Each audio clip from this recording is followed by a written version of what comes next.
The number one area in the state of Maryland for veterans is Prince George's County. The second area is Baltimore. They have the most veterans in the entire state. And asking a wife or a son and daughter to send their veteran to us, it's difficult when they can't come and visit every day. And so how we kind of tackle that idea is we go through the tourism office in St. Mary's County. St. Mary's County is a gorgeous town. Move the whole family down if you want to. We'll help them out with hotel rooms, things of that sort. Looking into actually helping with transportation so they can come and visit is something that we have thought about doing and looked into a little bit as well. But it's nice. It's a gorgeous, gorgeous area. By way of statistic, we're broadcasting, of course, from Bowie City Hall, and I measured it today. I was in St. Mary's County. It's 40.2 miles from the Bowie City Hall on Kent Hill Drive in Bowie. So almost a straight shot, very easy, beautiful drive, nice and easy. Only problem is you have to go through Waldorf and all those traffic lights and so forth. And the lights, yes, but when you think about I was in St. Mary's County today. In the courthouse, there were 57 traffic lights between Bowie and Leonardtown. Laura, there is a VA medical facility there on the grounds also. That's relatively new. Are they open every day? I believe so. I'm actually not affiliated with the VA. I'm actually working for the management company, but I do know that they are open quite a bit. Veterans in the community can go and get their medications there and do their appointments and things of that sort, which makes it very, very helpful. I know we're in the midst of talking about expanding over there as well, which makes that nice for community members. How long does it typically take when someone applies to actually get into the residency? That depends. It can be very quick or it can take a couple months. It really depends on the individual and how quickly they can pull together the paperwork. Unfortunately, there is a lot of paperwork in our application process, but we have a lot of regulations that we have to go by, and that's where people like me and our social workers and our admissions staff specifically really help people in the community get that paperwork done.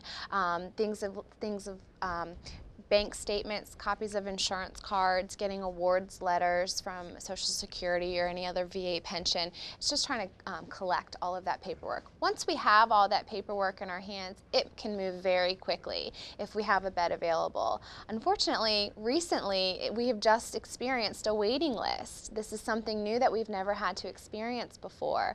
As of today, we do have beds available, a couple beds available, but we are filling up fast. So if there's a veteran out there that thinks that they may be interested in the near future or may need our services in the near future, I highly recommend checking out our website.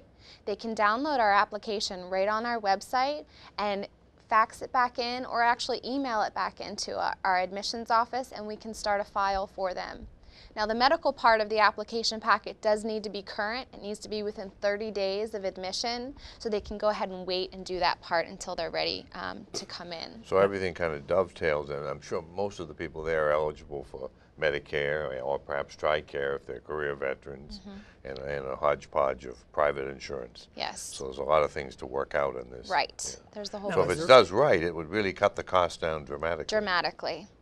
Is there any restriction regarding drugs and alcohol and smoking? Yes, we have recently gone smoke-free. Our entire campus is smoke-free. We are a dry campus as well. Someone who has a history of drug or alcohol problems in the past need to have completed a program before acceptance into Charlotte Hall. We do offer AA meetings on site for members who need maintenance, so we will offer that for them. Now, is the nursing and assisted living, are they separate facilities, or are they mixed together, or how does that work? It's interesting how it works. We are one big facility. In terms of activities and nursing care, that sort of thing, we are two separate facilities.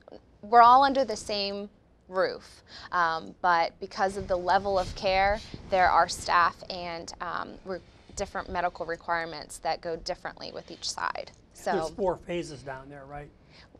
Right. So yes, we also have an Alzheimer's wing, which we have a 42-bed locked Alzheimer's unit, so we do accept dementia care patients. We have assisted living and nursing home, and then we do offer rehabilitation as well, occupational therapy, physical therapy, and speech. So some people can come just for a temporary period.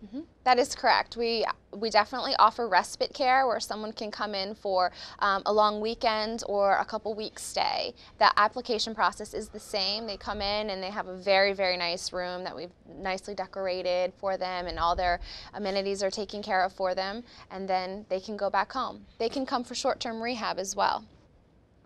And so I guess the facility is divided, what, by hallways or something, that this is Yes. assisted care and that's When I'm doing my tours through the facility, I always explain to the group, our building kind of makes a circle. The top half of the circle is assisted living, the bottom half is a nursing home. In the middle of that circle is a beautiful outdoor courtyard. So the building actually does go all the way around. So the nursing home is in one side, Alzheimer's care, assisted living, and then staff.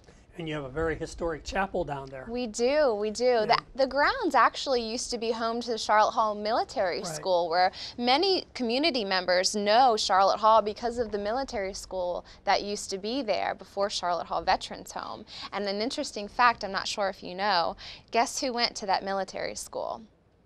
Sylvester Stallone. Oh, really? Yes, and apparently he still has family in the Charlotte Hall area. So whenever we do a big event, I always send him an invitation. He hasn't come yet, but I'm still holding out hope.